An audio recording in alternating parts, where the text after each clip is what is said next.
ನಾವೇನು ಒಂದೇ ಗರ್ಭ ಹಂಚಿಕೊಂಡೋರು ಅಲ್ಲ, ಸ್ನೇಹನೇ ನಮ್ಮ ತಾಯಿ ಅಲ್ಯಾವ ಭೇದ ಇಲ್ಲ.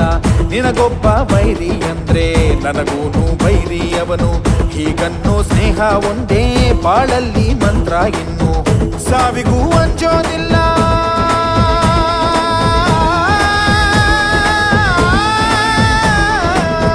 ಸ್ನೇಹಕ್ಕೆ ಒಂದೇ